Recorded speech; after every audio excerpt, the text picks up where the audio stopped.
पंतप्रधान श्री नरेंद्र मोदी यांनी काल पेट्रोल आणि डिझेलचा वापर कमी करावा असं आव्हान जनतेला केलं आहे. याचं कारण काय? कारण जे इराण आणि अमेरिका आणि इस्रायल युद्ध सुरू आहे, आज जवळजवळ 78वा दिवस आहे आणि ते युद्ध केव्हा संपणार हे कोणीही सांगू शकत नाही.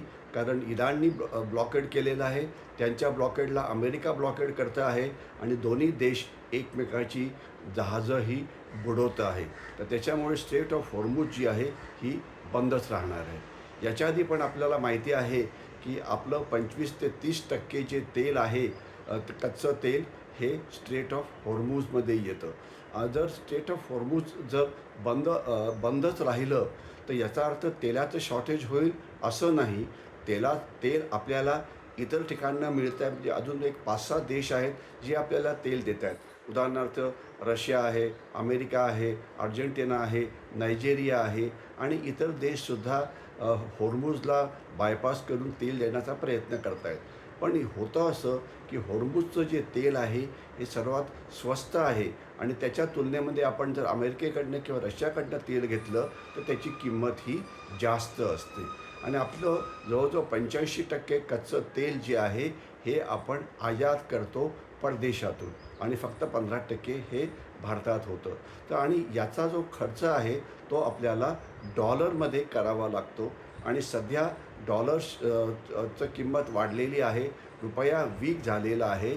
याचाच अर्थ असा होतो की जे तेल आपल्याला पहिले कमी किमतीत मिळत होतं, रुपयाची किंमत पडल्यामुळे किंवा डॉलरची किंमत वाढल्यामुळे आपला तेल आयातीवरचा जो खर्च आहे हा खूपच वाढलेला आहे. आणि आतापर्यंत सरकारने काय केलं तर त्यांना जो विंडफॉल प्रॉफिट झाला होता त्याचा वापर करून, याच्याशिवाय जे वेगवेगळे कर सरकार लावतं ते कमी करून सरकारने कच्च्या तेलाचे जे रेट्स आहेत ते वाढू दिले नाही आणि आपल्या तेलाची किंमत 2022 नंतर वाढलेली नाही आणि जगात भारत एकमेव देश आहे की ज्यांनी तेलाची किमती या वाढू दिलेल्या नाही. परंतु अशा प्रकारे जास्त किमतीत तेल घेऊन कमी किमतीत विकायचं हे भारत अजून जास्त करू शकणार नाही. म्हणून पंतप्रधानांनी हे आव्हान केलेलं आहे की आता आपण तेल हे वाचवायला पाहिजे. कारण याच्यावरती आपला खर्च हा जास्त होतो आहे. किंमत कच्च्या तेलाची वाढणार आहे. जे परकीय चलन आहे, आपल्याला डॉलर खर्च केल्यामुळे परकीय चलन जो साठा आहे त्याच्यावरती दबाव येतो आहे. त्यामुळे पेट्रोल डिझेलची किंमत ही वाढू शकते. तर याच्यामुळे आपल्या ज्या इसेन्शियल गोष्टी आहे, खत आहे, गॅस आहे, त्याच्यावरती सुद्धा खर्च हा जास्त वाढू शकतो. तर म्हणजे थोडक्यात त्यांनी काय म्हटलं आहे की जर आपण याचा वापर कमी केला तेलाचा तर आपण अनेक गोष्टी करू शकतो. तर नेमकं काय करायचं त्यांनी सांगितलं की तुम्ही कारचं पुलिंग करू शकता, तुम्ही पब्लिक ट्रान्सपोर्ट जो आहे तो वापरू शकता, तुम्ही इलेक्ट्रिकच्या गाड्या ज्या आहेत त्या वापरू शकता.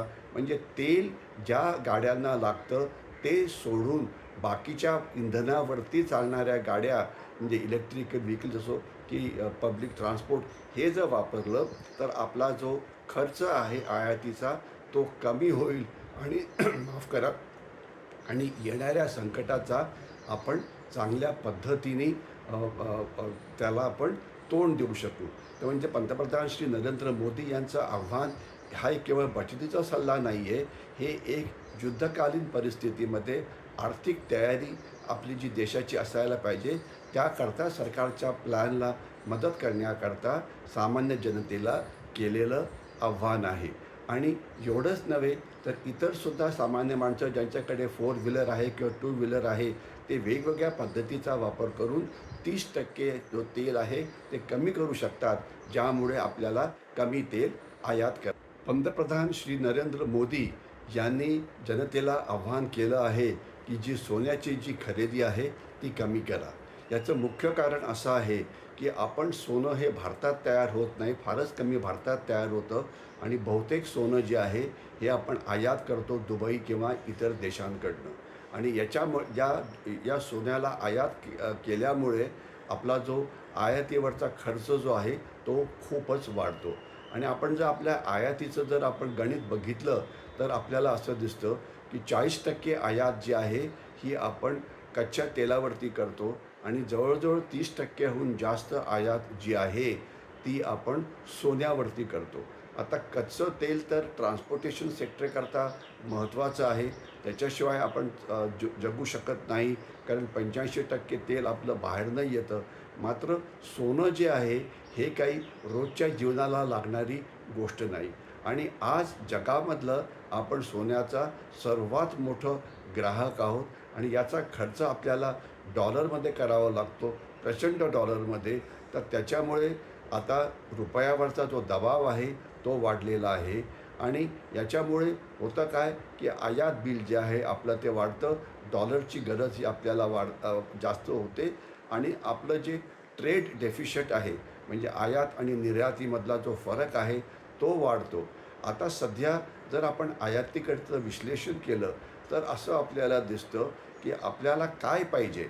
आपल्याला तेल तर पाहिजेच, याच्याशिवाय आपल्याला संरक्षण सामग्री पाहिजे असू शकते. खत किंवा गॅसची आयात ही आपल्याला गरज आहे. याच्याशिवाय आपत्कालीन साठा जो कमी झालेला आहे त्याची गरज आहे. तर म्हणजे आयातीमध्ये खर्च आपल्याला ज्या वस्तू देशाकरता इसेन्शियल आहेत त्याच्यावरती करायचा आहे.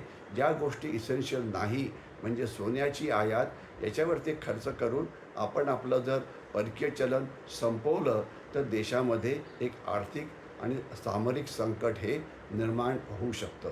तर म्हणून थोडक्यात त्यांनी काय म्हटलं आहे, नरेंद्र मोदीजींनी त्यांनी म्हटलं आहे की सोनं विकत घेऊ नका. जर तुम्ही सोनं विकत घेतलं नाही तर काय होईल, आपला ह्या जो विनाकारण खर्च होतो आहे तो थांबेल आणि याच्यामुळे ज्या महत्त्वाच्या गोष्टी आहेत, खास तर खत आहे आणि अशा काही इलेक्ट्रॉनिक गुड्स आहे, सेमीकंडक्टर वगैरे आहेत, या इसेन्शियल गोष्टी आपण जास्त विकत घेऊ शकू आणि याच्यामुळे आपलं जे इम्पोर्ट आणि एक्सपोर्टमधला जो फरक आहे त्याच्यावरती कंट्रोल राहील.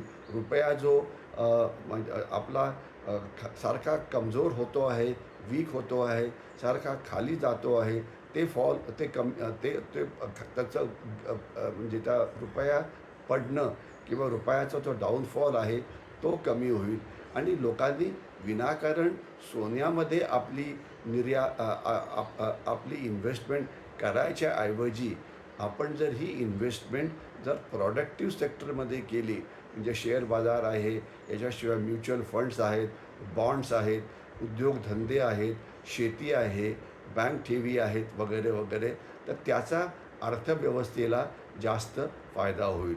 परंतु सोनं हे भारतामध्ये एक प्रतिष्ठेचं साधन आहे आणि लोकं एक सामाजिक परंपरा म्हणून किंवा लग्न संस्कृतीचा भाग म्हणून किंवा महागाईच्या विरोधात एक संरक्षण म्हणून त्याच्याकडे बघतात आणि असं म्हटलं जातं की ग्रामीण भागामध्ये सोनं हे खूपच जास्त खरेदी केलं जातं. तर थोडक्यात हा जो नरेंद्र मोदी यांचा जो संवाद आहे, हे याच्याकरता की आपण आपली ही जर आयात कमी केली तर अनइसेन्शियल आयात कमी होईल आणि ज्या महत्त्वाच्या गोष्टी आहेत त्या आपल्याला आयात करता येतील. तर थोडक्यात ज्यावेळेला जगामध्ये संकट असतं, की जे संकट आपल्यावरती पण आलेलं आहे, तर त्याच्यामध्ये जर नागरिकांनी जर आर्थिक शिस्त पाळली तर देशाचा खूपच फायदा होऊ शकतो. हे पंतप्रधान मोदी यांचं आव्हान अतिशय त्यांनी वेळेवरती दिलेलं आहे.